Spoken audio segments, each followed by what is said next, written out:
بشینی بچه رحمت بچه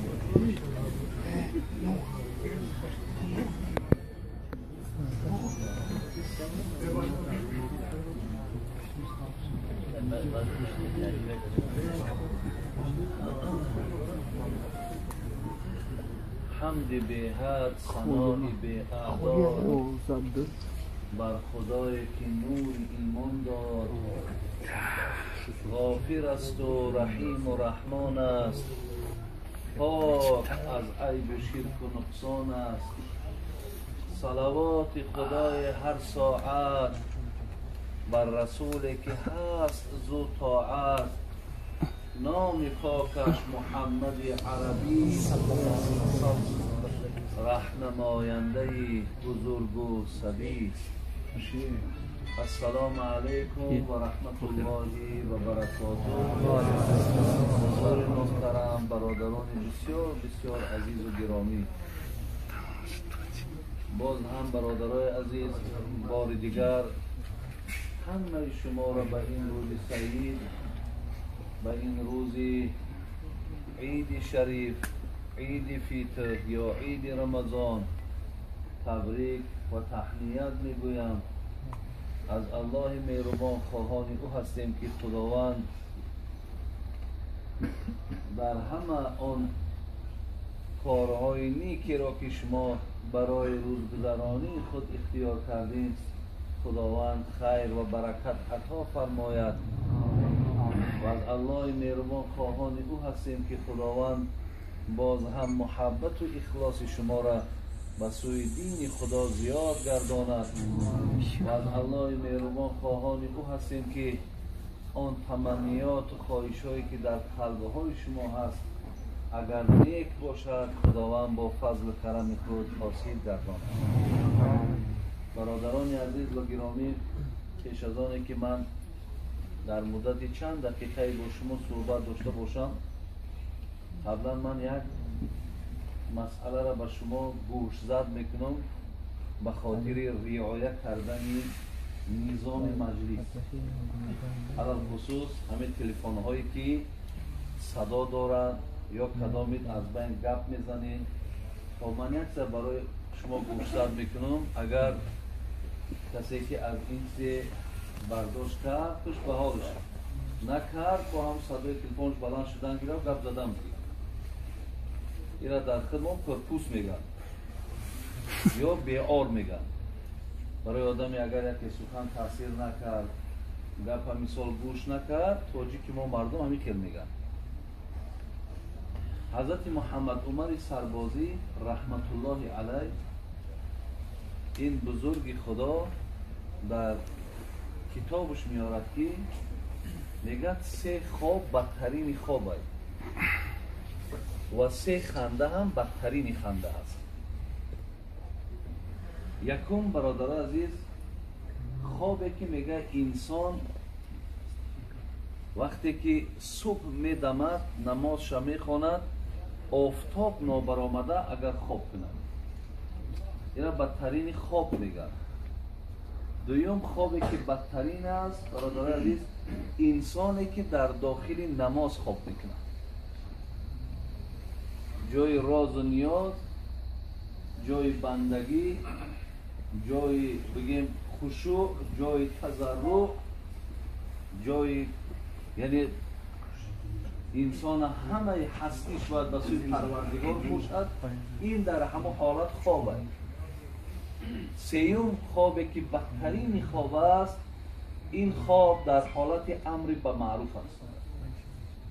امر به معروف و نهی از منکر است و مثال بنده خدا خواب است. و سه خنده بدترین خنده است. یکم خنده ای که در پشت تابوت یک برادر مسلمان باشد. وقتی تابوت ما روان به سوی قبرستان میریم، ما از دنبال او مقصد خنده داریم، چک چک خیلمان داریم. دویم خنده بدترین خنده است، این در داخل قبرستان است، در داخل قبرستان گپ زدن.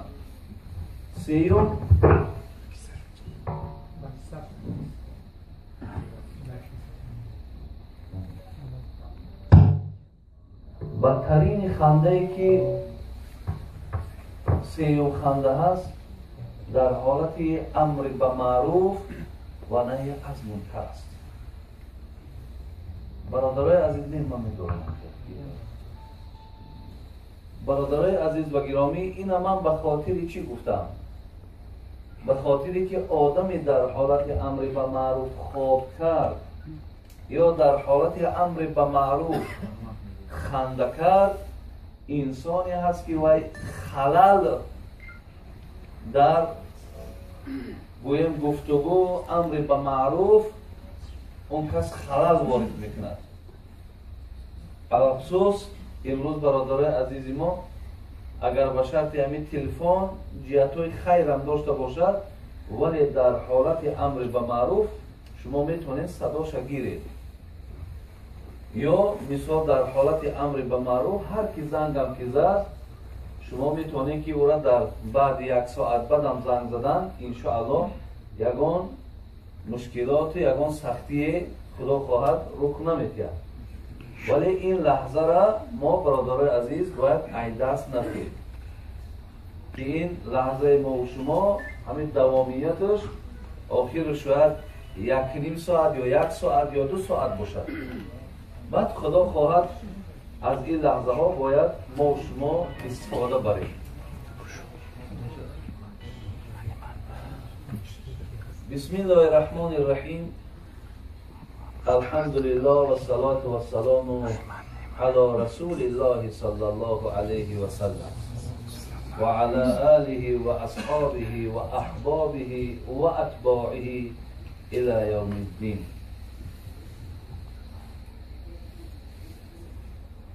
تن آدمی شریف است به جان آدمیت. تن آدمی شریف است به جان آدمیت، نه همین لباس زیباست نشان آدمیت. اگر آدمی به چشم است دهان و گوش و بینی، چی میان نقش دیوار میان آدمیت. به حقیقت آدمی باش وگرنه مرغ باشد که همین سخن بگوید به زبان آدمیت. اگر این درنده خویی ز طبیعتت بمیرد، همه عمر زنده باشی با روان آدمیت. مگر آدمی نبودی که اسیر دیو ماندی، که فرشته راه ندارد به مکان آدمیت. طیران مرغ دیدی، تو ز پایبند شهوت بدر آی تا ببینی طیران آدمیت. عن ابن عمر رضی الله عنه قال قال رسول الله صلی الله علیه و سلم المسلم اخو المسلم لا يظلموه ولا يسلموه من كان في حاجة أخيه كان الله في حاجته ومن فرج عن مسلم كربة فرج الله عنه بها كربة من كرب يوم القيامة ومن ستر مسلما ستره الله يوم القيامة متفق عليه. برادران عزیز و گرامی، از این حدیثی که من خواندم و از این مصرع‌های بسیار بسیار پرمحتوایی که من خواندم، این از عزیز خدا شیخ مصلح الدین سعدی شیرازی بود. این حدیث پیامبر و این مصرع‌ها بیانگر اوست که ما صحبت ما در گرد این حدیثی که خواندم بخشیده به چی است؟ بخشیده مسلم برادر مسلم است، مسلمان برادر مسلمان است. میخواستم در گرد این سخن پیامبر برای شما کمتر شرح و توضیح دیم که آیا وقتی ما میگیم مؤمن برادر مؤمن. وقتی میگویم مسلمان برادری مسلمان، آیا این معنای برادر چی است؟ آیا این حدیث به ما و شما چی و چی مثال باید برده رسانم؟ انشاءالله من برای شما اندکی شرح میدیم. پیامبر گرامی گفتند المسلم اخو المسلم، مسلمان برادری مسلمان است. در دوامش حضرت گفتند لا یظلموه ولا یسلموه.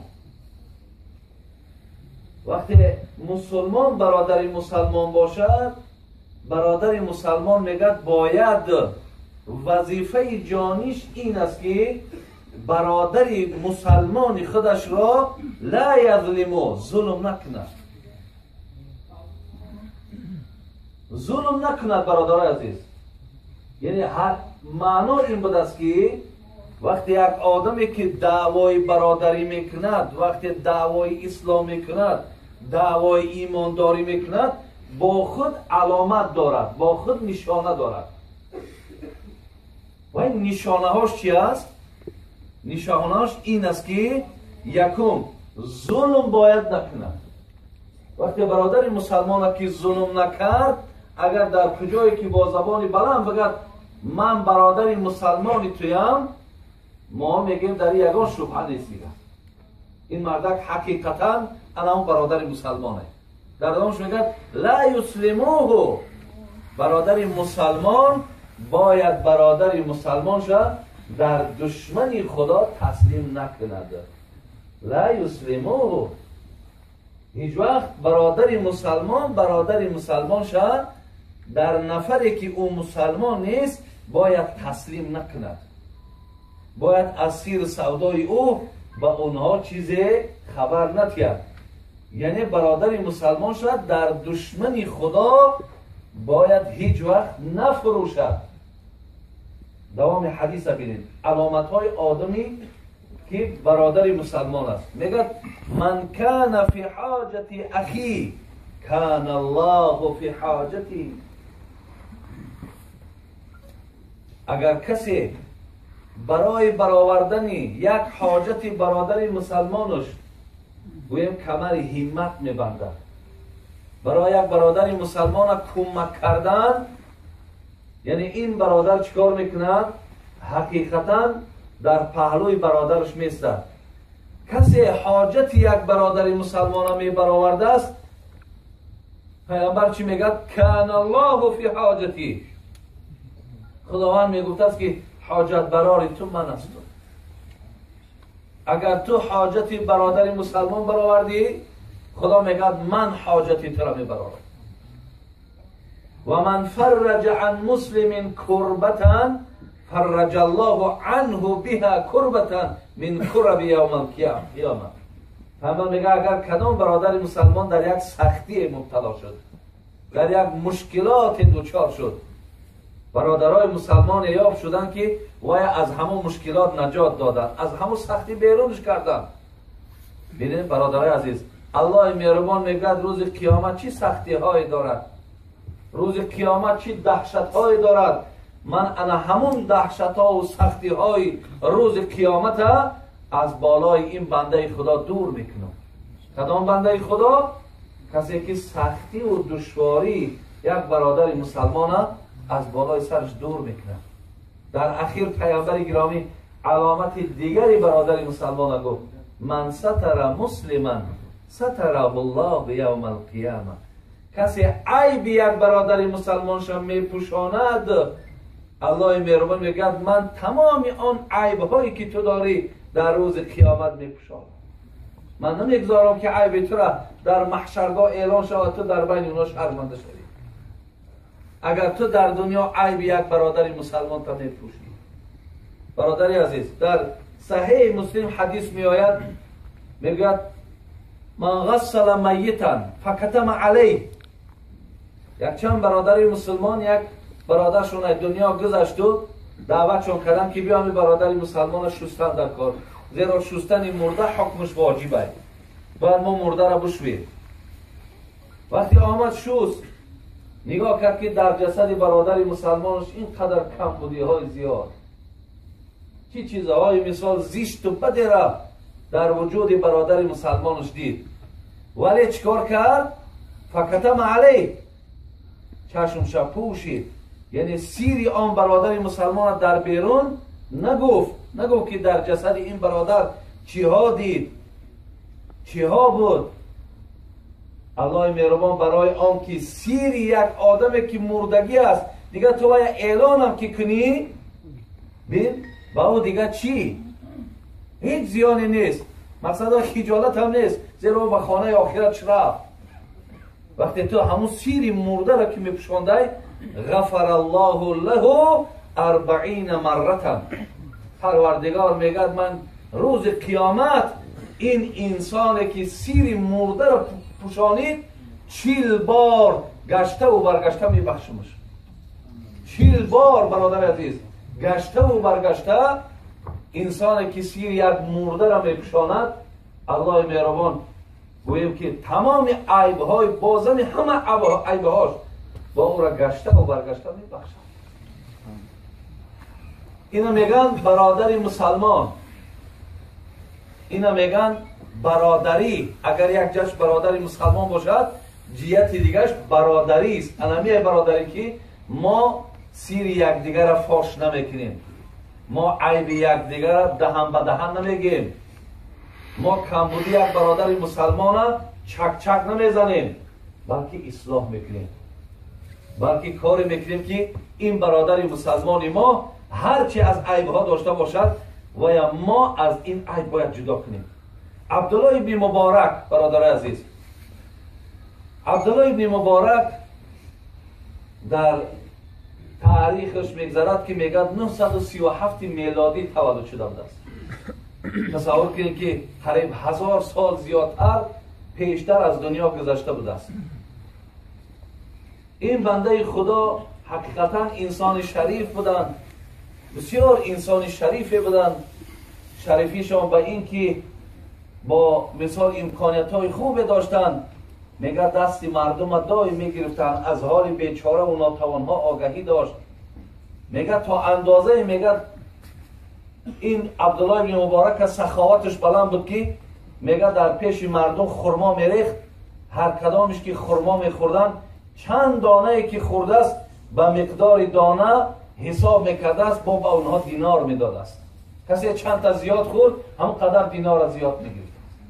چقدر این انسان میگه در کمک کردن، یاردم کردن مقصد بنده های خدا بسیار زیاد حرکت میکرد.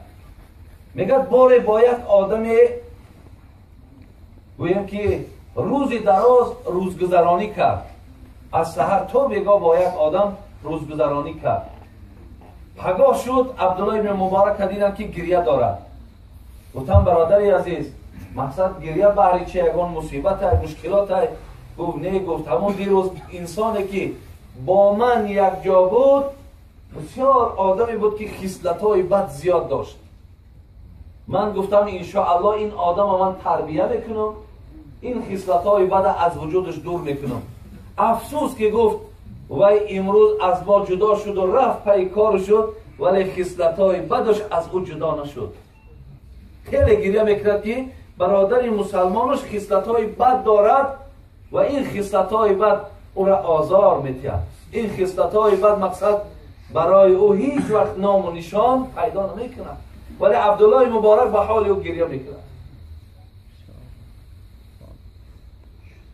عیب یک برادر مسلمان اصلاح کردن یا بدبختی یک برادر مسلمان آشکار نکردن و با او مصلحت کردن، اینم علامتی برادر مسلمان است. شیخ سعدی را ببینیم، میگه تن آدمی شریف است به جان آدمیت، نه همین لباسی زیباست نشان آدمیت، نه همین لباسی زیباست نشان آدمیت. اگر آدمی به چشم است دهان و گوش و بینی، چی میانی نقشی دیوار میانی آدمیت؟ آدمیت هم میگه برادری عزیز با لباس و با صورت زیباش انسان گفتن دشواره، بسیار دشواره. انسانی که اگر به شرطی که به صورت و به لباس و به این اگر آدم باشد، میگه چی میانی نقشی دیوار میانی آدمیت؟ پس میگه از صورت زیبایی را ما در تنه دیوار میتونیم که از آدم در زیباتر کشیم، از انسان در زیباتر باشد. آیا میگه میشه که وای آدم گفت؟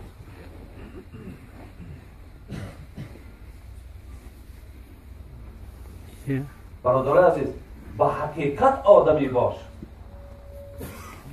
به حقیقت آدمی باش، وگرنه مرغ باشد که همین سخن بگوید به زبان آدمیت.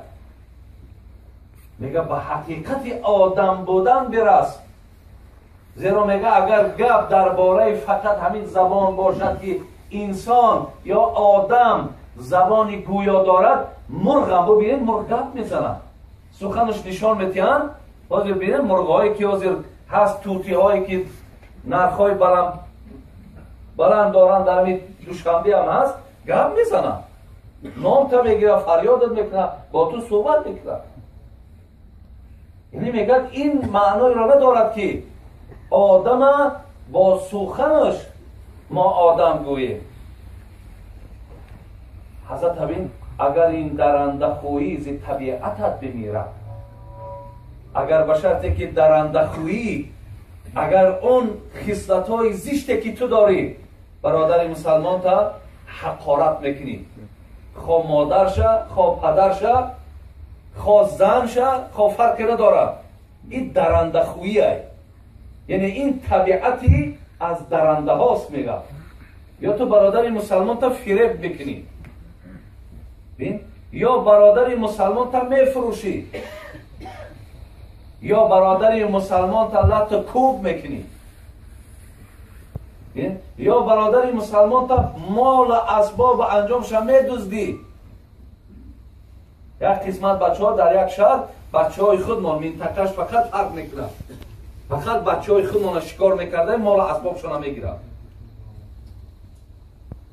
این درنده خویی میگن.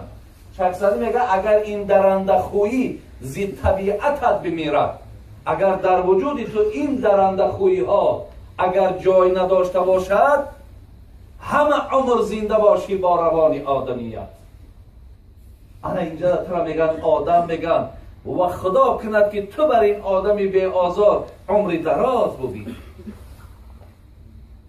برادر عزیز، آدم از 3 حرف عبارته.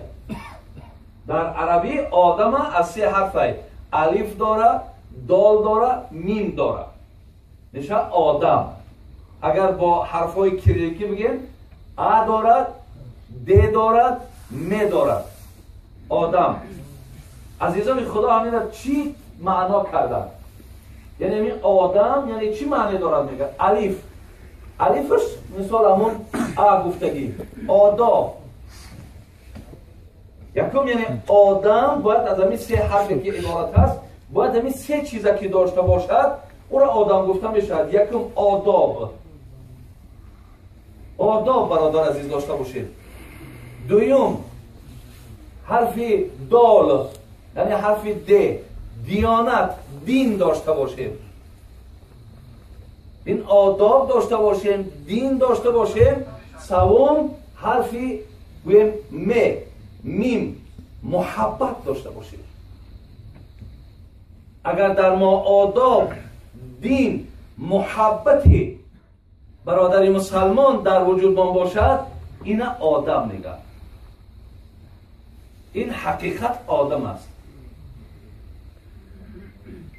حتی بین شیخ سعدی میگه مگر آدمی نبودی که اسیر دیو گشتی، که فرشته راه ندارد به مکان آدمیت. طیران مرغ دیدی تو زی پایبند شهوت بدر آی تا ببینی طیران آدمیت. یعنی آدم اینقدر مرتبه دارد که حتی پریدن یک مرغ تو میبینی میگوی این بین عجیبه، در آسمان میپره. میگه اگر تو از آنمو شهوت و از آنمو هوا و حواسی که ترا اشغال کرده است، هم از اونها بیرون شو، از اون در بالاتر میپری. از دام شیطان خلاص شو، از فرشته بالاتر میروی. مرتبه آدم، مقام آدم بسیار بالاه برادر عزیز. به شرط گفتی شیخ سعدی که ما هممون طبیعت درنده خویی مانه برادر عزیز ترک سازیم. انشاءالله بینین ما در بین یکدیگر بسیار با یک مهر و با یک محبت و با یک اخلاص با یکدیگر می نشینیم، با یکدیگر می خوریم، با یکدیگر می نوشیم، با یکدیگر رفت آمد میکنیم. اگر همون طبیعتی در اندوخویمان از وجودمان دور باشد. حضرت یوسف برادر عزیز، شما میدانید که از روی قصه ها شنیدید که یک زمان این بنده خدا شاه بود، پادشاه بود. این برادرها با او چی ها کردن، ولی آن چیزی را که خدا میخواهد، حضرت جنونی میگه کسی را که نگه دارنده شد هو نمیگردد خیانت تار یک مو.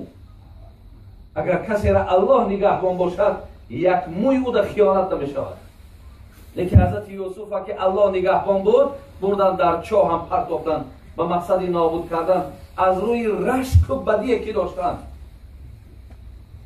و با پدرش رفته گفتن گرگ خوردش. ولی بین با مرور زمان این کس رفت شاه شد، تمام برادرها را جمع کرد. با این برادرها مقصد آمده اخیر پدرش هم زیارت کرد. ولی در زمانهایی که دستش بالا بود، شاه بود، میگه روزدار بود. گفتن ای بنده خدا، آخی این قدر امکانیت تو داری، تمام ناز و نعمت در اختیار تای، برای چی گرسنه میگردی؟ چرا روزدار میگردی؟ او میترسم این که وقتی سیر گردم حال برادرای گرسنه ما فراموش کنم. ببینید، برای آن روزه میگیرم که تا از برادرای گرسنه خود مقصد من بخبر نمانم، من ناآگاه نمانم. از این خاطر روزه میگیرم.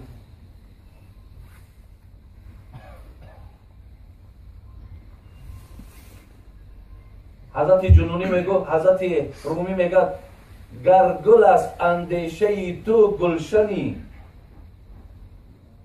گر گل است اندیشه تو گلشنی،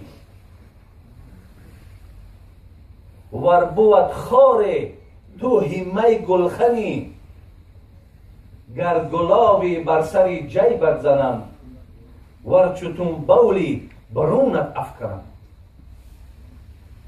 برادر عزیز خوب با دقت باش، عزیز خدا را چی میگه؟ گر گل است اندیشه تو گلشنی. اگر بنده خدا میگه گمان تو، اندیشه تو، فکر تو در راست دیگر برادرای تو اگر خیر باشد، جای تو جنت است.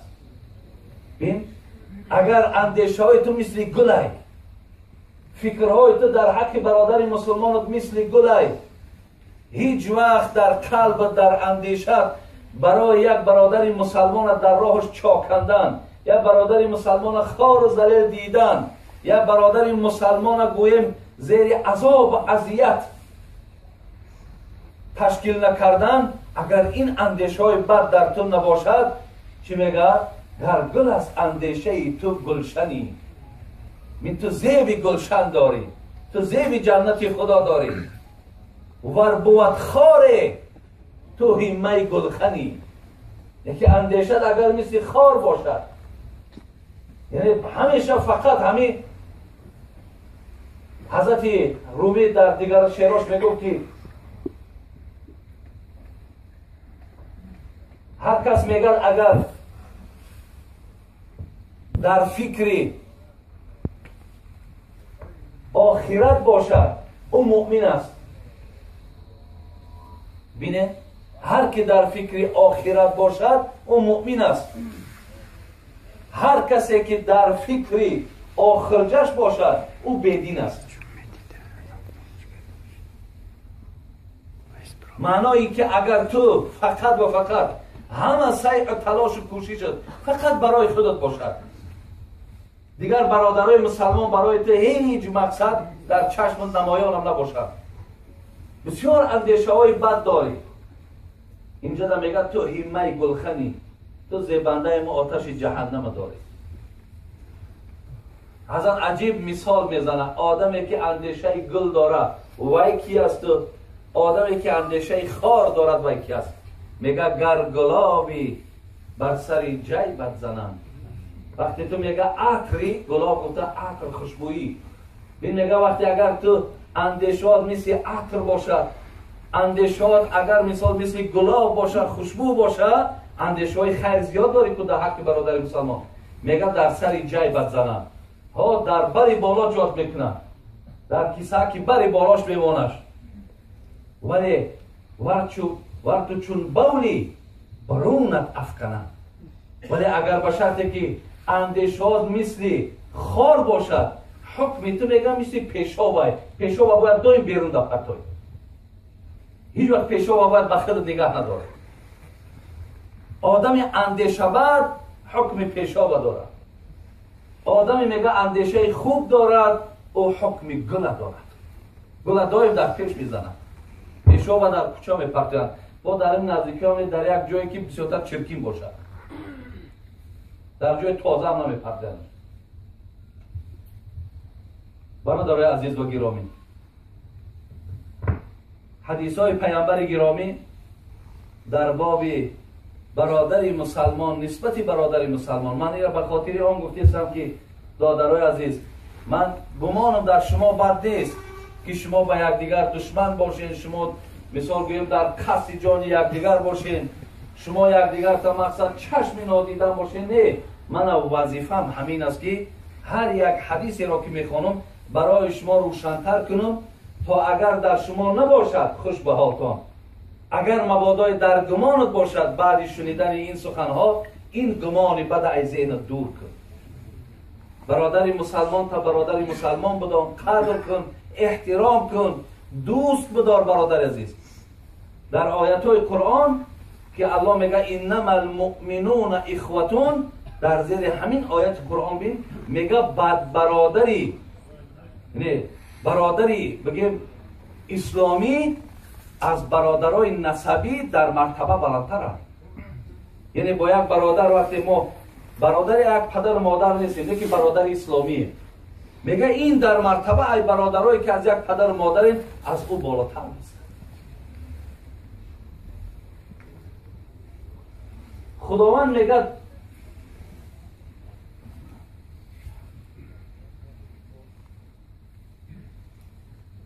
خنده ای را دوست می‌دارد و خنده ای را بد می‌بیند. خنده ای را که دوست می‌دارد پروردگار میگه کدام خنده است؟ من نظر الی وجه اخی نظرت ودین.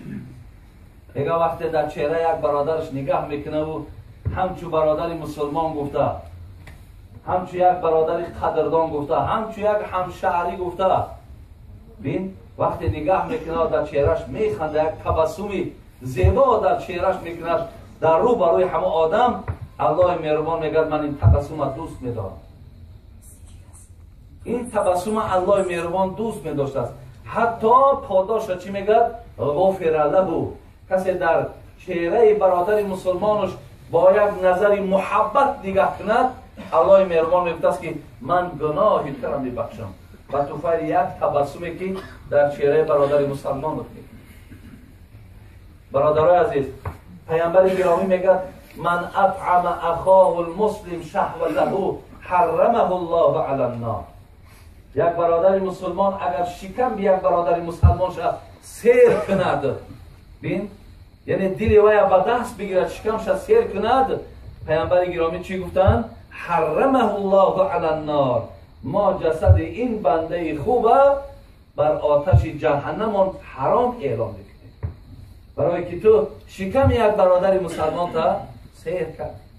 پیامبر میگه گرد خانه کعبه طواف کردن، خوب طواف کردن و بعدم گفتن ما اطیبک و اطیب ریحک. ای خانه کعبه چی خانه خوشبویی و چی بوی خوشی داری، و ای خانه کعبه چی خانه بزرگی هستی و چی بزرگی داری. میگه اول خوب وصفش کرد، بعد گفتش که والله گفت قسم به بزرگی خدا لحرمت مؤمن اعظم عند الله حرمتا منک. قسم به بزرگی خدا گفت حرمت یک برادری مسلمان در پیشگاه خداوند از حرمت تو دیده بالاتر است. بینه یا حرمت برادری مسلمان از حرمت تو دیده بالاتر. قرآن برادران عزیز محمد رسول الله والذین معه اشداء علی الکفار رحماء بینهم میگه. این محمد رسول خداست. شریکان محمد با دشمنان خدا سرسخت بودند ولی رحماء بینهم، ولی در بین خودشان بسیار محبت داشتند، بی نهایت محبت داشتند. من یک محبت چون به شما میگویم ان شاء الله شاید با همین خدا خواهد میبینیم یکان سوالهایی باشد و سوالهات رو جواب میدن. بار میگه حضرت ابوبکر صدیق همراه حضرت علی رضی الله عنه به نزد دروازه پیامبر آمدند و باید خانه پیامبر درآیند و از صحبت‌های بسیار شیرین رسول اکرم بهره بردارند. آمدن میگه نزد دروازه، بعدا میگه ابوبکر صدیق گفت مرحمت، گفت علی گفته را، گفت نه من نمیدارم شما دارید، گفت نه من نمیدارم شما دارید. برادران عزیز احترام بین یکدیگر را ببینید. حقیقتا عقیده اهل سنت همینه که افضلترین انسان بعد رسول الله ابوبکر صدیق است، بعد از آن عمر فاروق، بعد از آن عثمان، بعد از آن علی رضی الله عنه. ولی بین حضرت ابوبکر صدیق اگرچه احق هست به پیشتر آمدن ولی برای احترام گذاشتن در برادر مسلمان خود نمیگذرد. او نمیگذرد. بعدم چرا نمیگذری؟ ابوبکر صدیق گفت از پیغمبر خدا شنیدم که از روزی که آفتاب طلوع کرد، یعنی از روزی که دنیا بینا شد تا زمانی که آفتاب غروب میکند، یعنی دنیا به تمام میشود، به اتمام میرسد، هیچ نفر در دنیا بهتر از ابوبکر نیست. برادران عزیز و گرامی، پیامبر گرامی وصف و تعریفش به خاطر آن بود که ابوبکر حقیقتا صادق بود و صدیق بود. گفت از ابوبکر بهتر نفر نیست، من چگونه از تو پیشتر درآیم؟ ابوبکر صدیق هم برادر عزیز گفتن علی گفتن منم از پیغمبر خدا شنیدم که بهترین زن دنیا و بهترین مرد دنیا ازدواج کرد. مقصد فاطمه بود دخترش. گفت بهترین زن دنیا یعنی فاطمه و بهترین مرد دنیا علی ازدواج کردن. زی خاطر شما هم از بهترین ها کم نیستین. مرحمت برادر از شما پیش دارد. حضرت علی گفتن ابوبکر من چیز دیگری برای تو گم. من از پیغمبر شنیدم که اگر ایمان ابوبکر صدیق در پله ترازوی گذاری، ایمان همه امت من از اول تا با آخر در پله دیگری ترازو گذاری، لرجح ایمان ابوبکر، هر آینه ایمان ابوبکر سنگین‌تر است، هر آینه محبوبیت ابوبکر به سوی دین زیادتر است. زین خاطر گو من از پیغمبر شنیدم چگونه مقدمی از شما میگذارم. ابوبکر صدیق هم گفتن حضرت منم از پیغمبر خدا شنیدم که روز قیامت همه به میدان قیامت پای پیاده می آیند مگر علی و مگر فاطمه و مگر امام حسن و امام حسین. برای اینها اسب های آماده میکنند که در بالای اسب به میدان قیامت می آید. گفتن از این خاطر این فضیلت هم در شماست. گفتن برادر علی گذر. گفتن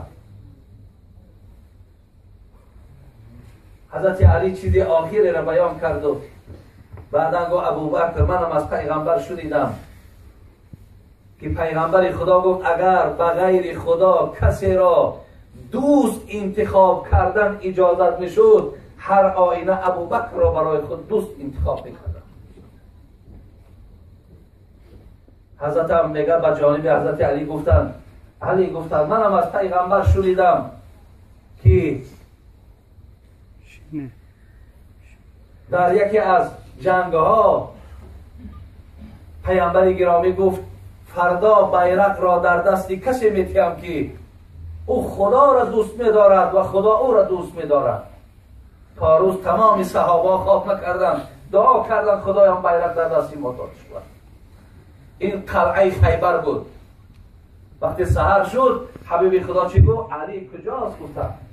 گفتن علی چشم درد است. گفتم بگو و پیش من بیاد.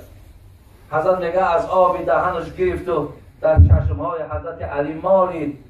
میگه تا زمانی که علی حیات بود چشم درد ندید. ابوبکر صدیق میگه اینو گفتش. گفت آخه این فضیلت هم از توست کو. وقتی دیگر خطی بیان دارن این زمان میگه پروردگار مهربان خوش آمد و جبرائیل گفت برو بر محمد بگو که این بنده های خدا اگر تا بروز که اگر ایستن اینش پیش از اینش نمیگذره. برو محمد بگو اینها را داخل خانه کنه. میگه حبیب خدا را وقتی فرمود حضرت برآمد از حال این دو برادر خوشنود بود. برادرای عزیز ولی ما اگر ببینیم در بین شما گویم وقتی که ما هم وقتی میم هر یک شهری که میریم از حال برادرامون آگاهی پاکیم چیکار میکنن و چی کار مشغولن، خب چی چیزهای در بین اینا سر میزند، چی ها مثال رخ میتید و خرسند میشیم وقتی که در شما میبینیم آداب، در شما میبینیم انتظام، در شما میبینیم طرز خدا، در شما میبینیم احترام بین یکدیگر. حضرت نگاه آمد و دید و تبسم کرد و از طرف راست دست ابوبکر گرفت و دست علی گرفت و همچنان برداشت گفت روز قیامت همچنان ما از در میدان قیامت یک جا محشور میشویم و میگه داخل خانه شدن. برادر عزیز من اینا به خاطر آن گفتم که در بین صحابه های پیغمبر چی محبت بود. این محبت خاصی دوره پیغمبر نبود، این محبت باید در بین ما هم باشد. بنده های خدا میگد حضرت رومی میگفت بالا نپرم نلکلکم من، بالا نپرم نلکلکم من، کس را نگزم کینه سگم من. هرچی اگر الله مهربان عطام کرده باشد، مالم دارم، خانه‌ام دارم، ماشینم دارم، همه چیزم داشته باشم، ولی هیچ وقت مثل لکلک هوایی نمیشم و هیچ وقت عادتی سگ هم نمیگیرم. از سگ نیستم کسی را بگزم.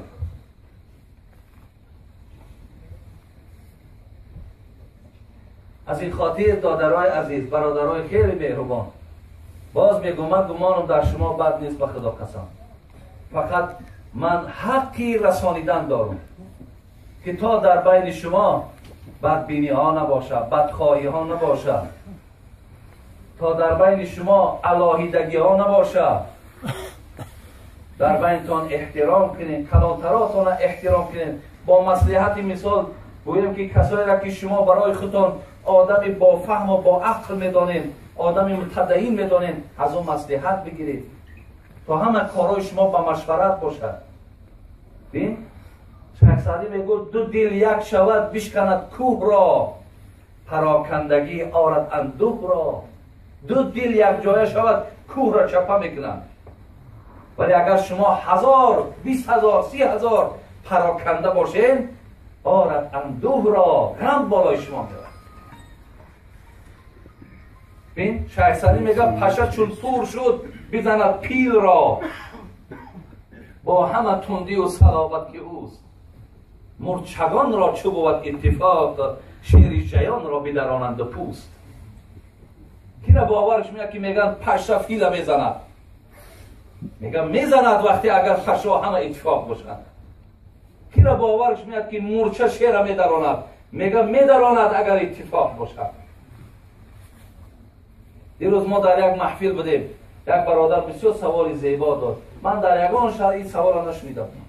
برعکس خودم از پیش خود همچنین مراجعت میکردم با برادران، ولی گفت که چیکار کنیم که ما در بین همین مردم خواه روس باشد خواه مردم غیر روس باشد ما آبرو داشته باشیم. برادر عزیز، ما آبرو داشته باشیم. حقیقتا سوال بسیار سوالی خوبی است، بسیار سوالی نیکی است که ما باید حقیقتا در بین دیگر ملت ها آبرو داشته باشیم و جای خودمان داشته باشیم. وقتی تاجیک گفتن در سیمای تاجیک یک آدمی چرکی دزدی آدمکشی خیانتکار نبینم، وقتی گفتی خود امیر روسا یک آدمی پریتشی را ببینم که وقتی تاجیک گفتن مثال بگن این آدم ها انشاءالله بسیار آدم های هستن که اینها مقصد با اینها می شود در هر جا همکاری کردن، اینها را مثال در هر جا راه دادن هست. میگه بسیار ملتی مقصد چی است؟ بسیار ملتی خوب است. انشاءالله اینها هیچ وقت خیانت نمیکنن. برادر عزیز، اگرچه از دین مانم پشتیبانی کنیم، از اسلام مانم اگر دفاع کنیم که تا ما مثال بگیم که یک حقارت دهن دیگران نشیم، جهت دیگر همین ملت ما هم باید ما در هر جا باشیم بلند برداریم. یگان زیانی ندارد که مثال ما پشتیبانی از دیار خودمان یا از وطن خودمان کنیم. و فکر من هیچ کدام تا از وطنت بیزار نیستی. بین پیغمبر خدا از مکه وقتی بیرون شد امرش کرد پروردگار که ابوبکر صدیق بگی و رو مدینه برید. تمام. پیغمبر میگه وقتی از مکه بیرون شد او زادگاهش بود، جای تولدش بود. میگه به طرف مکه نگاه کرد، ای مکه با تو من پناه به خدا نمیکنم، من پیش تو خواهم آمد. من پناه به خدا نمیکنم با تو، زیرا گفتی خودمان خونی ناف اومده در اینجا ریخته، من حتما به پیش تو میام. یعنی ما هم برادر عزیز اگر از دیار خودمان، از ملت خودمان، از ننگ و ناموس خودمان دفاع کنیم، اینم به فایده جان ما. ما دینا گفتیم برادر عزیز که مثال باید تاجیک ما چرکین نباشد. تاجیک ما باید که مسلمان ما، تاجیک ما خب باید سر روی تازه داشته باشد. شما در شهرهای میگردید که اینجا تمام ملت هست برادر، تمام ملت شما را نگاه میکنن، میپرسن. حتی در همون خانهایی که کوارتیر میشینین، در همون خانهایی که زندگی میکنین، با همسایاتون معامله زدرستی چیه؟ همین از درستی میگو یک چرک تا نسبتش روشن میکنی، خب لیفت در پایان میشه میره کار ده.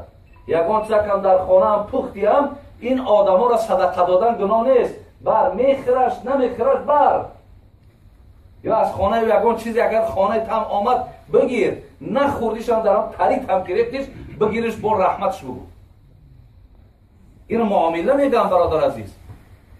حضرت علی میگه که من لم یکن عنده سنت الله و سنت رسوله و سنت اولیائه فلیس فی ید شیء. کسی سه چیز در خودش نداشته باشد او هیچی نداره. یکم سنت خدا، دویم سنت رسول الله، سوم سنت اولیاء الله. گفتن حضرت سنت خدا چی؟ یعنی باید ما در خودمان سنت خدا را داشته باشیم. گفتن کتمان و سیر یک برادر را در خود نگاه داشتن این سنت خدا بود. یعنی سیر فاش نکن. یک آدم که بیخکی گوش در یک گپ زد یا گفت که بین ما و تو امانت، او را تو در مردم نرسان. خداوند سنت شمی بود است که سیری ما را نگاه می‌داره، هیچ وقت آشکار نمیکنه. حاتم اسلم کیسه‌ش اگر گوش کرده باشید، این حاتم نام داشت، اسلم کر میگن عرب ها. برای چی لقب کری را دادنش؟ میگن مردم پیش مراجعت زیاد میومد، هر کی یک کاری داشت مصلحت میگرفت، ولی پیش ما بسیار میادم یک توصیه هم بده، تری شده است، تری شده است، فلان شده است. پیش حضرت حاتم هم یک زنک در آمد میگه بود، حضرت میگه نشسته بود و کار خودش مشغول، که میگه این زنک در جاش در برابر نشستن میگه که بادش بلند برآمد. حاتم شنید و به کارش مشغول شدن گرفت. زنک دیگه سرخ شد و سفید شد و کبود شد و خیلی مقصدش سخت خجالت حساب کرد پیش یک آدم معروف و مشهور ده. این چی بدبختی بوده مسخره.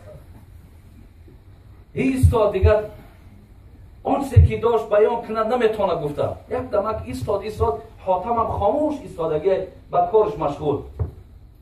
بعدا این زنک گفت که ای بنده خدا، من پیش تو کار افتاده ام، کار دارم. حاتم اصلا این برادر مسلمان بی، دین بی، اسلام بی. میگه طرف این زن گفت که نگاش کرده گفت بلند گپ زن که من کرم. این بلند گپ زن کرم. گفت این زن گفت خدا را شکر که این صدای ما را نشنید. مقصد ما ای خجالت نجات یافتیم. میگه با گپ زد گفت پیشتر بیا، بلند گپ زد که من کرم. بعدم راجع چکر میگه همین زنک 15 سال زنده بود، 15 سال حاتم میگه چه کارگیر کرد. تو همین آدم در کوچه ها شرمنده نشه که بگه حاتمی اصلا صدای بادی مرا شنید. این سیر نگه داشتن ای برادر عزیز. خدای نکرده همین یک گپ در همین درون شوه، در همین یگون هم کشلوقتون ولی بین در جای ما همین بچه ها کار میکنن، علاکه همین جای یک اندر گپ داشته که تلفن قطعی علاکه خبر شده در اونجا داده. بچه فلانی نتری کرد، بچه فلانی نتری کرد، بچه فلانی نتری کرد. اوجا علاکه آتتا و رنگی خطای. ارکتای آتتا و رنگی خطای. برای تو بچه هموی. او بادران خشلوق پنش میکنه. انا برادر عزیز، ایرا میگن به انصافی و به مهری و به مروتی و اینا بدبختی میگن. حاتم اصلا بینیم پوشیده نگه داشتن، حکمت بی، دین بی، اسلام بی. میگه در کسی سه چیز نباشد برادر عزیز، میگه در او هیچ چیز نیست. یکم سنت خدا چی بوده است؟ نگه داشتن سیر. دویم سنت رسول الله چی هستین؟ المدارات بین الناس، بین تمام مردم مدارا کردن، بین تمام مردم معامله کردن. من برای چی گفتم که شما با این مردم هم مراسا کنین. شما در ملک اینها این برادر عزیز، شما در وطن اینها هستین. خب بازم اینم سنت هم همینه که شما با اینا مدارا داشته باشید، معامله داشته باشید. با اینها بسیار معامله درست کنین، سخت نرین، حقارت نکنین. مثل بچه هایی که در دیگر شهری که ما خوردیم نگین که یک کافر ای را زدن مالش گرفتن درسته ای. اینا کسی میگه او دشمن دینه برادر عزیز. بچه ها مخصوص گروه ها تشکیل میکنن، میروند آدمای بدولت همینا چخیلی میگیرن پیش سوپرمارکت دا میگه سادگی همین ماشینای وایما قدکیمه برش دا میشینیم سوم امرار بتیم. اینا با کدام ملای گویم برادر عزیز اکد راستی بار بازی رمید هر کسی که همین 4 کلمه را یاد گرفت همین نامش ملا میشه و شیخ میشه و حاجی میشه و مولوی میشه و هر چی میشه. بود دلیلش داده، حجتش داده. گفته است مال یا را گرفتن غنیمت های هیچی با که نداره. چکیلی که یک کسی دیگر هم شنیدم گفته است که اگر همین گرین بیاری در این مردم ها در گرین بشنانی اینم جهاد های به صدقه همون نامی ملا گفتونه. گرین همی آورده است در این مردم تقسیم کرده، این مردم ها در گرین میشنانده است، این جهادی در راه خدا بوده است. این نشانه میداند که این مردک با این گرین سر کار دارد. این پول حرامی که این درآمدی که در کیسه ای تمام دولت های همین روسیه در ما و شما در همین جهت بسیار بسیار شرمنده ایم. در مسکو بودم ای 10 زندان تلفن کردن، ای ریاضن جدا، ای فلان جدا، داو که داملا خیلی همیجا در مشکلات همین خاکی وطن تطیر 15 سال، 12 سال، 8 سال برادر عزیز. بعد که در ایرپورت ها که میایم راست مون میکنن تمام اینجا ما نمیتوان هیچ کاری که کفتکاو نیست. از این کارها برادر عزیز این کاری ما نیست، این راهی ما نیست. برای همین برادر عزیز شما با این مردم هم مراسا کنید، این مردم هم احترام کنید تا مثال شما حقیقتا هم آبرویی که میگین آبرو را در انتظام در آداب شما دریافت میکنید. من انشاءالله در این باب اگر 2 ساعت هم دیگه دارم کمای انا برادر عزیز و گرامی چند ساعت دیگه داشت شما مونده؟ نیم ساعت دیگه؟ یک ساعت دیگر. اگر ما مثال انشاءالله این بیان کردن فهمانیدن خدای مهربان اگر زبان ما بند نکند، خدا خواهد من با شما چند دقیقه خواهیم صحبت دارم، ولی یک چیز است که میگه یک نقطه بس است اگر شعور است و نه چو چراغ پیش کوب است. برای آدمی با فهم یک نقطهش بس برادر است. و الا اگر حاضر من شامم تمام کنم خفتن دهم که گپ زنم، آدمی که درک نکنه و نفهمه من نفهمه برادر عزیز میگه چراغ در پیش یک آدم کور گذاشتنه. ولی برادرای عزیز و گرامی من این قدر میگم که آن چیزی را که میگم به خاطر خدا میگم، والله یگان غرض ندارم یگان کس مبادا در این یگان کارهایی که من میگم مبتلا باشد با ما دشمن نشود، بلکه اصلاح کند خودش را. شاهی طلبی برو گدای همه باش، بیگانه ز خویش و آشنای همه باش. خواهی که تو را چو تاج بر سر نیهند، دستی همه گیر و خاک پای همه باش. اینجا در تو برادر عزیز انمون تاج بالای سر مردم میشه. وقتی دستی برادر تا میگیری نگاه خوب در یک برادر مسلمان داری. خواهی چو خلیل کعبه بنیاد کنی، آن را به نماز و روزه آباد کنی، روز 2000 بنده آزاد کنی، زان به نبود که خاطر شاد کنی. از همه اینا در یک خاطر آدم شاد کردن عزیزای خدا میگن بالاتر است.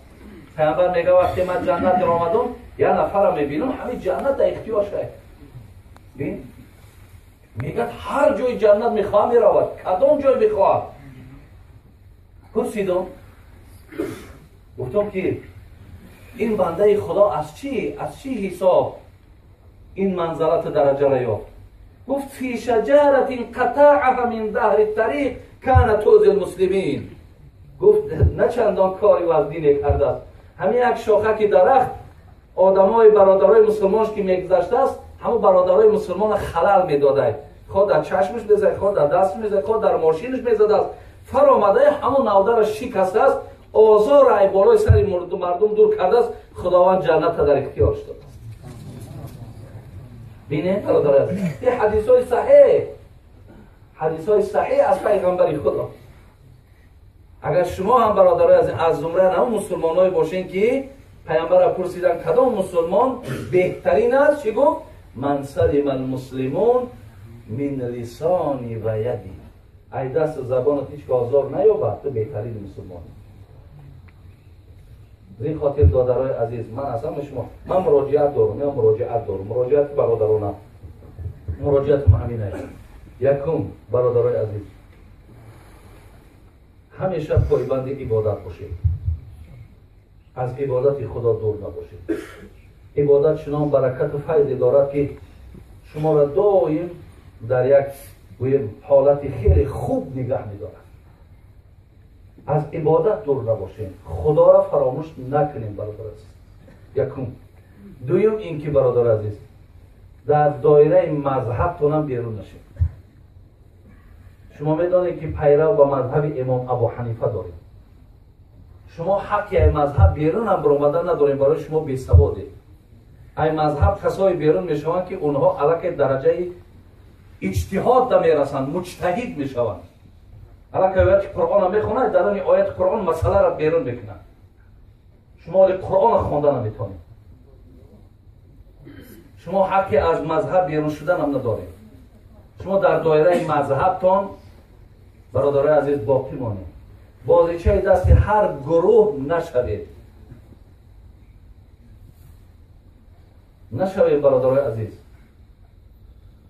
و دیگر این که پدر و مادراتان فراموش نکنید. این از مقدسات هم. پدر و مادر اندک امکانیت یافتی برای خبر بگید. اینا اگر رفتن برادر عزیز دیگر پدرخوان و مادرخوان جای یارا نمیگیرن.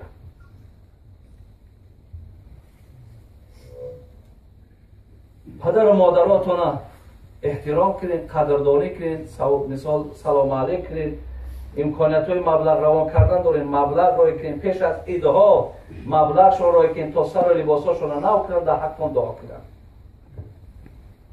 دویم زن و فرزنداتون رو فراموش نکنید. زن و فرزندای شما در ما بسیار شکایت دارن. زیاد در یک روز من زیاده از 100 تا زوانا که اگر به شرط خواهم قبول کنم زیاد میاد کم نه، همه شکایتی زندگی هست.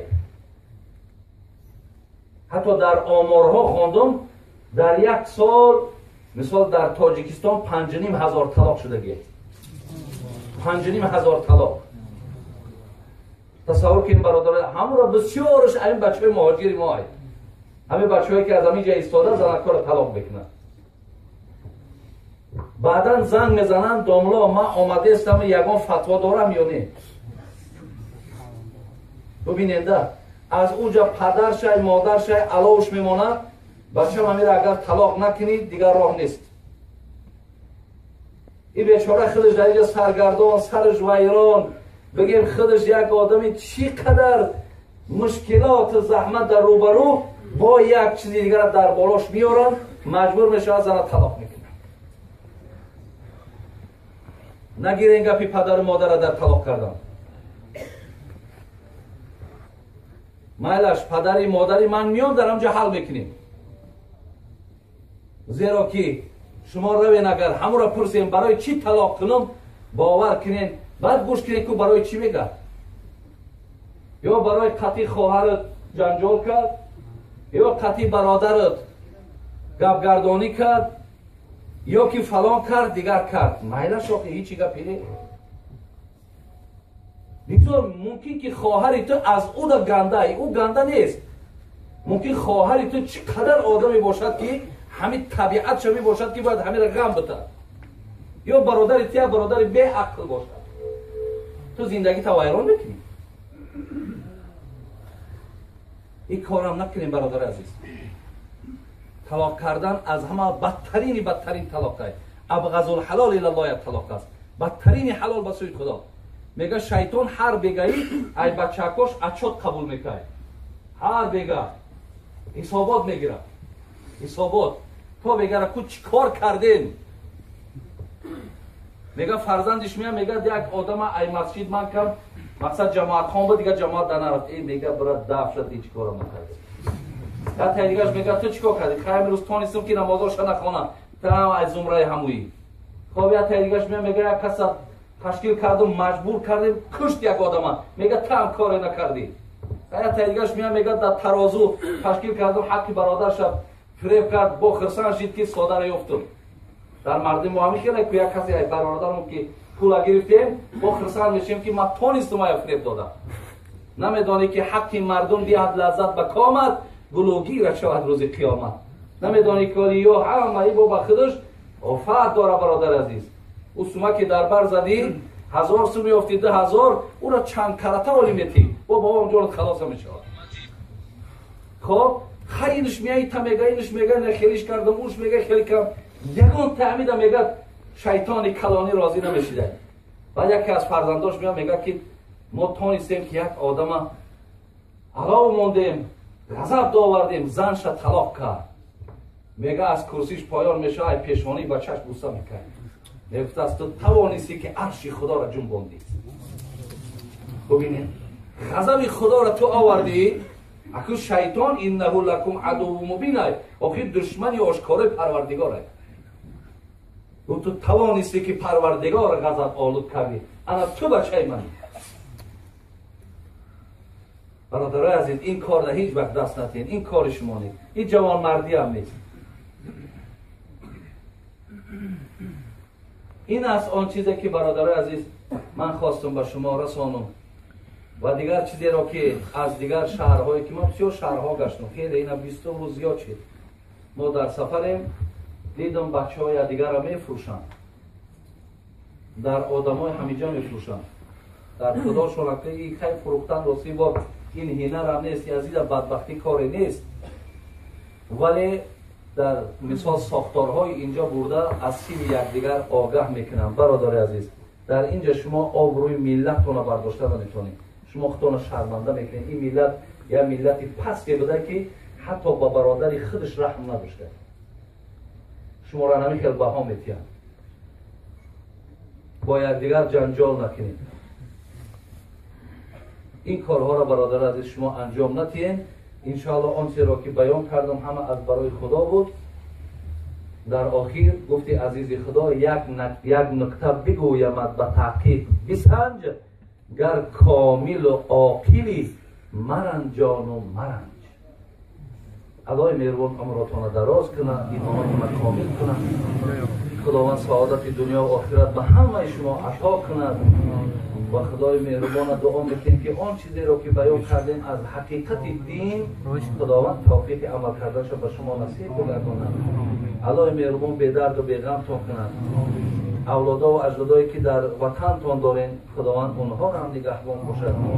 بسیاری برادرها در حق پدر و مادراشون دعا طلب کردند. خدا عمرشون را دراز، ایمانشون را کامل گذشته باشد. خدا رحمت و مغفرت کند. فرزندکاتون خدای مهربان از جمله فرزندایی کند که نور چشم شما در دنیا و در آخرت باشد. ربنا لا تزغ قلوبنا بعد إذ هديتنا وهب لنا من لدنك رحمة إنك أنت الوهاب آمين يا رب العالمين. سلام باشید. اگر سوال ها باشد السلام علیکم حاجی میرزا. در حق اهل عائله ما دعا کنید. در حق کارخانه ما حاجی اسرائیل باشد که صف نماز جماعت ما باز هم زایی گردد. با احترام و خصوص شما خداوند هر یک طلبات خواهشی که کرده باشه برادر ما الله مهربان با فضل کرمش حاصل کنه. آمین یا رب العالمین. خب السلام علیکم محترم حاجی میرزا، جمله خوش آمدید. خداوند شما رو بخت و سعادت بدهد. خواهش دارم که در حق من و پدرم با اهل عائله و فرزنده و دادر و عمه و خواهرم دعا کنید. خداوند بخت و سعادت نصیب کنه. خداوند بایگری ایمان و بایگری دنیا و آخرت نصیب کنه. گفتم مخلص شما صاحب جان خدای مهربان همه آن خواهش و تمنیاتی که دادر عزیز ما هم دارد با فضل کرمش حاصل کنه. آمین یا رب العالمین. خب در نتیجه چی سوال دارید؟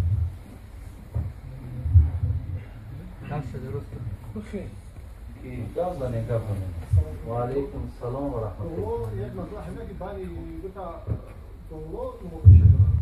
صدای یک فرزند توجیه خدای مدرسه کردستان دیگر فرزند خداب خدای مدرسه رازفری است. فرزند خداب میگوید که در ماه شهر رمضان بعد ماه شهر رمضان 3 روز عید حساب میشود. در همون 3 روز روزه گرفتن روان نیست. و فرزند خداب میگوید که یک روز هم اگه عید حساب میشود و 2 روز دیگر روزه گرفتن رواست.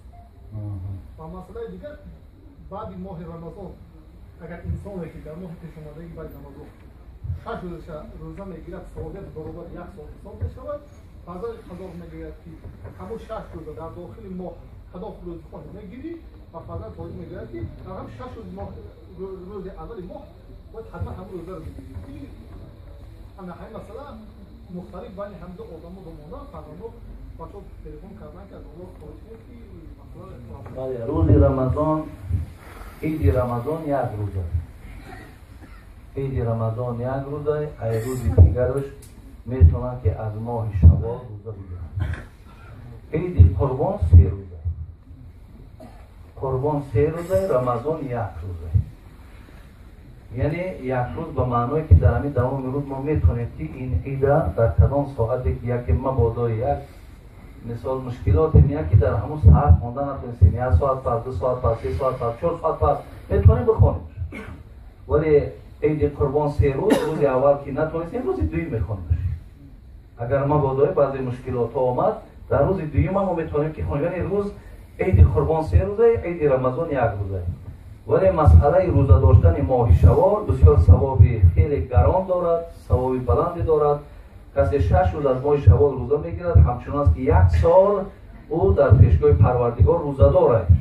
بسیار ثواب بلند دارد. ولی همین در دوام همین 1 ماه هر وقتی که میخواد 1 روز میگیرد، 3 روز میخورد، بعد میگیرد دیگر همین دوام 1 ماه همین 6 روز اگر ادا کند از گردنش ساقط است. یعنی این روزه نافله کسی میگیره ثواب نمیگیره گناهکاری نداره.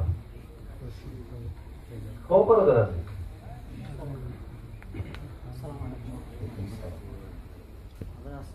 مختصر میگه که مستحب وجود میشود مقصد وجود میشود کل غیر نم وارق یعنی که مقصد مستحب میخینی اگر که مقصد خوب واره یا بود بره مستحب وجود میشود نه در همین خون که مقصد زن خون بیا وجود میشه یعنی مستحب استنجا مقصد مستحب این دودای ما عباره مختصر خواندن الاستنجاء من كل حدث غیر نوم و ریح عباره این است. میگه استنجا از کل حدث است غیر خواب و غیر باد، یعنی بین پا را شستن. خب مثال در گوییم که پیش از طهارت اگر به شرطی که مقدار نجاست در همون پیش یا پس اگر باقی باشه شستنش واجب میشه. خب و اگر به شرط آدمی که مثال خواب کرد اینمی حاضر خودت عصر خواندی و خواب کردی و به شام خیستی، در این حالت برادر عزیز طهارت دست رو میکنی بین پا رو نمیشه. یا اگر به شرطی که عصر خواندی و در همه بین بادت برآمد شام در خواندن در طهارت دست رو کو بین پا نشد نماز در خواندن بگی درسته. خب برادر اگر خون ببراید در خونم استنجای بین پا شرط نیست، فقط طهارت دست رو. السلام علیکم آقای حاجی میرزا، در حق اصحاب الدین و عبدالجبار دعای خیر کنید فرزنددار شوند. خدای مهربان این برادرای ما و جمعی برادرایی که طلب فرزند دارند به حرمت یهب لمن یشاء الاناث و یهب لمن یشاء الذکورا، خداوند فرزندای سالم و صالح عطا کنه. خب باز چی داره؟ السلام علیکم رحمت الله و برکاته. علیکم السلام. کامل عزیز سه سوال دارم. یک سوال بگین. یکم سوال همش کلته.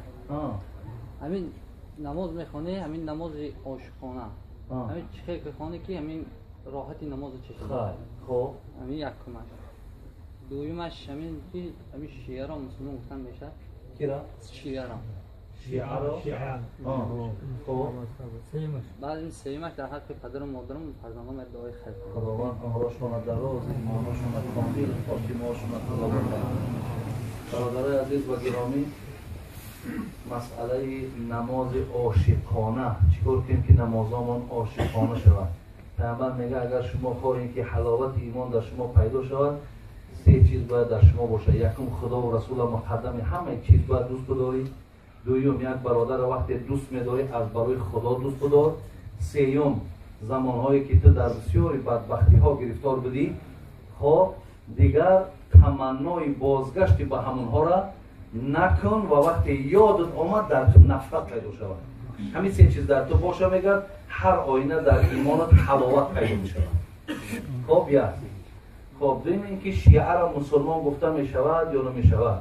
اگر شیعه‌ای که برادر عزیز همین قرآنی که ما و شما داریم میگه این قرآن اصلی نیست، یا اینکه اگر شیعه‌ای که گوید که مثلا حضرت عایشه مادرمون که اینقدر زنی پاک دامن و محبوبه پیغمبر بود گوید که همون داستان افک میگیم، همون داستانی که گوییم که تهمت زده بودن به حضرت عایشه که گویا زنا کرده است، اگر بگد که عایشه زنا کرده است این عقیده را داشته باشد، سوم گوید که ابوبکر و عمر و عثمان حقارت کند، اینها مسلمان نیستند.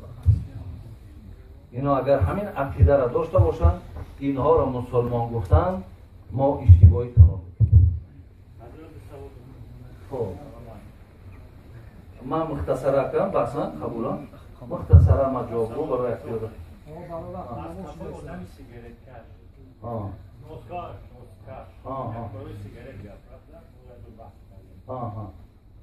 نماز خواندن ممکن است یا که از تقوی آدمی با یکی زکات نمی‌دهد.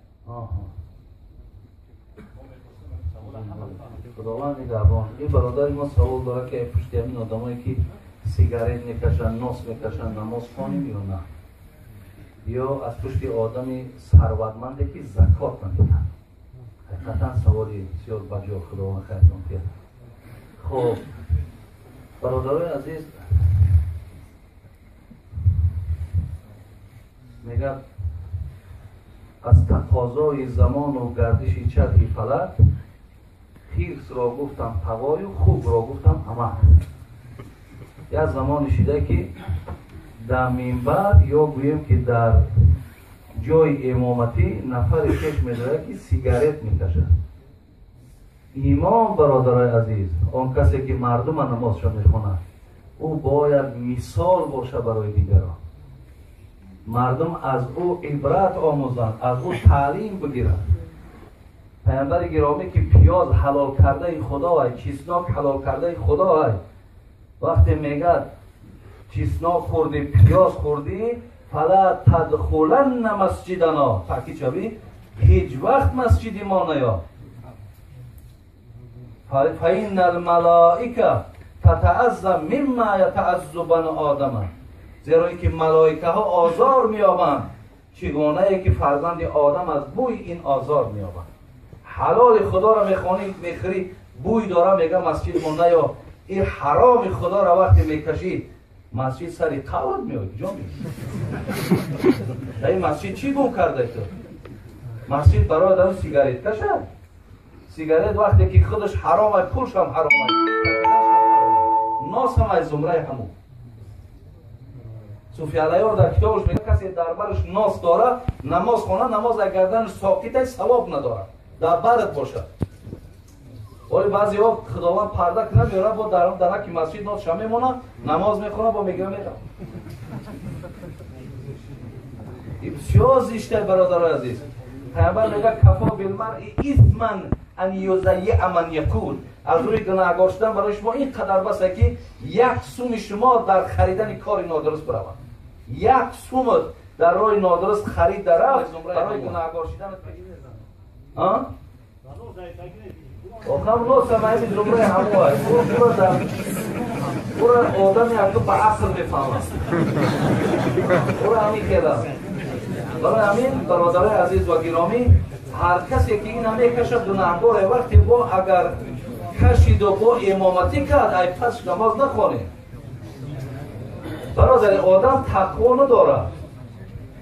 بین او آدم اگر قرآن میگه قد افلح المؤمنون الذین هم فی صلاتهم خاشعون. بین با تحقیق نجات یا مؤمن نمازخوان کدام نمازخوان که از ترس خدا نماز خوانند. تو ترس خدا داشته باشی، حرام خدا را استعمال میکنی، چقدر میدونی نماز مردم رو میخونی؟ ابشر نماز نخونی برادر. دویم این که اگر ثروتمند که زکات نمیتید، برادرای عزیز، از پشت وی نماز خوانین، وی آدم گناهکار است. برای زکات ندادنش پیش پروردگار جوابدار است. پیامبر میگه از زکات قنطرة الاسلام، اگر اینجا در آدم استاد، اینجا اسلام استاد، کفر که همین زکات است. با اسلامت وقتی میرسی که ای مالت زکات بدی. زی خاطر آدمی که زکات نمیتیه وی هم نمازش ثواب نداره، ولی از پشتش نماز خواندن درسته. نماز از پشتش خوانید، ولی فقط مرتکب گناه کبیره است. ولی بگینش که مثال تو ثروتمندی برادرت باید زکات ادا کنی، و یا مثال طرز فهموندن در کار که خیلی با حکمت باشده. خب سلام اکای حاجی مرزا در حق آیت الله عبدالجمال و نمازخوانها دعا کنید و نه این جمعش دعا کنید. ای خدای مهربان برادرای ما را عمر دراز و ایمان کامل و تن صحت الله نصیب کنه. تمام شد وقتمون. خب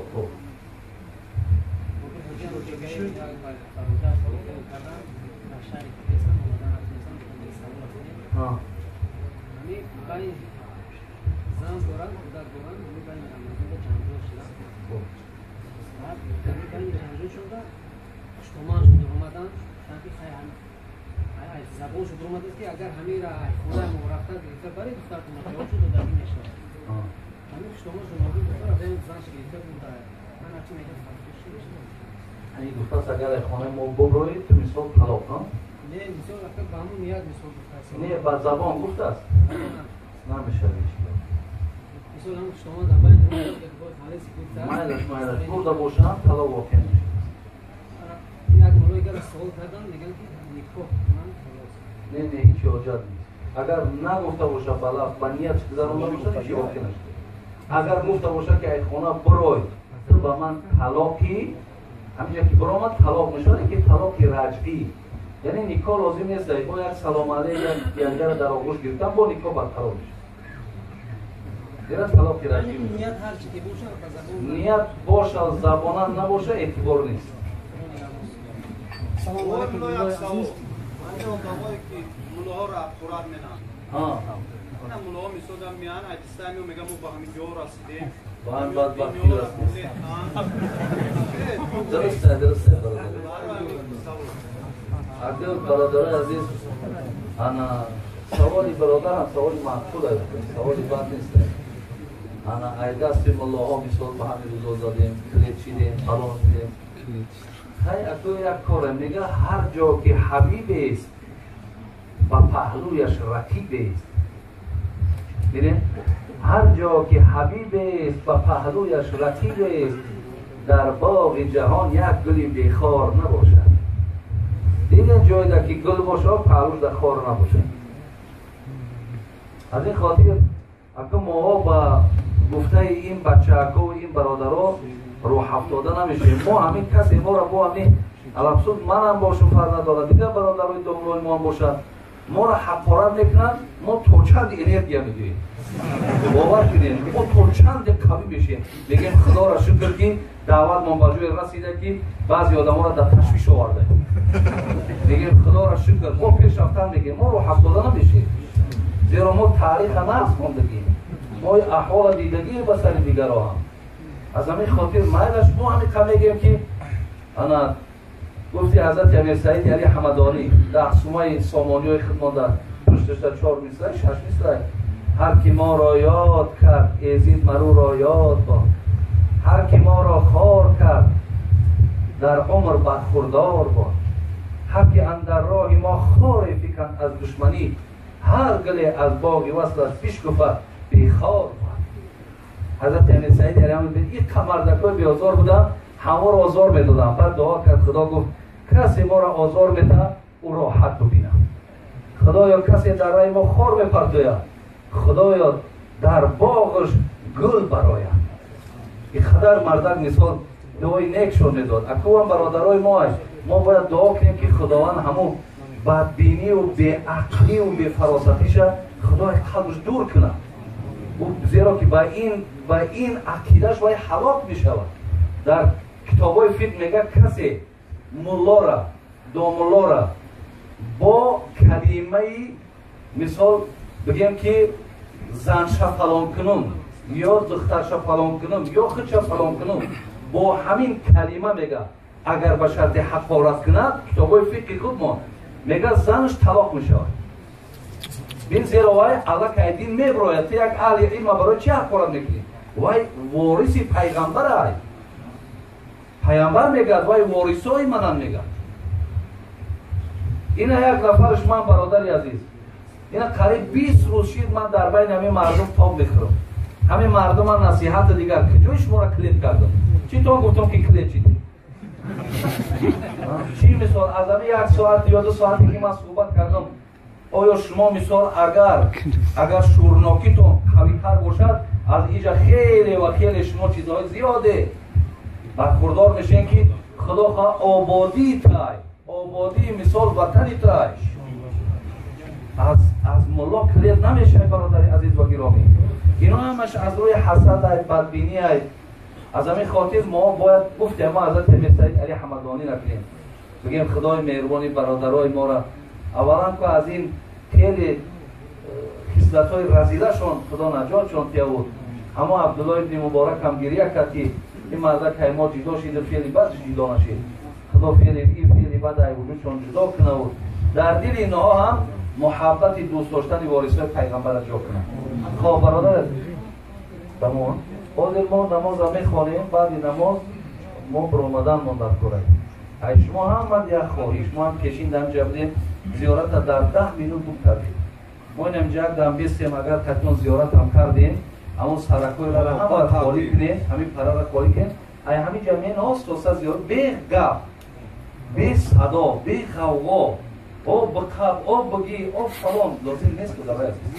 ما همین جایم شکر خدا یکون جانیدن میریم همین جا با همتون کسی خواهش زیارت و زیارت میکنیم بعدا آیسته آیسته میگوین هر کس با حید خانه کن میشه خب برادر عزیز همین را روایت کنیم خب با فیلم همه شما رای درون نمیبره یک قسمت مگرم در ما یک خواهش داشتم سلام علیکم و رحمت الله و برکاته این در وقتی خیلی دعا کنه در حق پسرچند در وقت همین در پسرچند مازش گرفت پس که برگشته بیمار خوابن میخواستم همین جمعیت حق دعا کنه خدای مهربان فرزند میذاره شفای کامل کیه و درد غمش دور کنه و الله مهربان شفای کامل نصیبش کنه برادرای عزیز همه شما را بازم تن صحت و ایمان کامل و وقتی خوش نصیب